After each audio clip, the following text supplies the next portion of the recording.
Sa ngalan ng Ama, ng Anak at ng Espiritu Santo. Amen.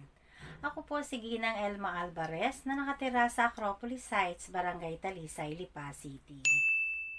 Ngayon po ay araw ng Sabado, November 4, 2023.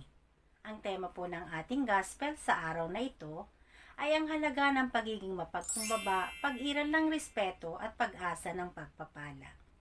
Na kung ihahalin tulad po natin sa buhay natin dito sa mundo, ang hindi mahalaga ang posisyon o mataas na posisyon sa ating buhay.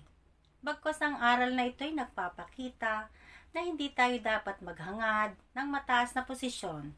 Sa halip, hindi natin dapat inuuna ang ating mga sarili. Ang mahalaga ay magpagkumbaba tayo at hindi magmalaki sa kapwa at sa sarili. Mahalaga rin ang respeto sa ibang tao upang tayo respetuhin din ang ating mga kapwa. Huwag tayo maging mapangahas o umago ng posisyon o karangalan ng iba. Kapag tayo ay naging mapagkumbaba at marunong maghintay, ito ay pinakikita natin na may respeto tayo sa kapwa. Kapag meron tayo nito, ang pag-asa ng pagpapala, sa pagiging mapagkumbaba ay maaari tayong umani ng kalugod-lugod na pagpapala.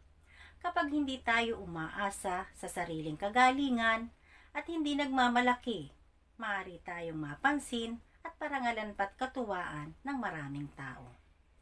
Ang katuwiran at kababaan na ipinakikita dito ng mga taong umaasal ng mayabang at palaging inuuna ang sarili ay maaaring mapahiya o magkaroon ng kahihiyan. Sa pangkalahatan, ang mensahe ng pahayag na ito ay nagtuturo ng kabutihan ng pagiging mapagkumbaba, pagkakaroon ng respeto sa iba at sa mga taong hindi palaging naghahanap ng sariling kapakinabangan o karangalan. Marami pong salamat sa inyong pakikinig at isang magandang araw po sa ating lahat.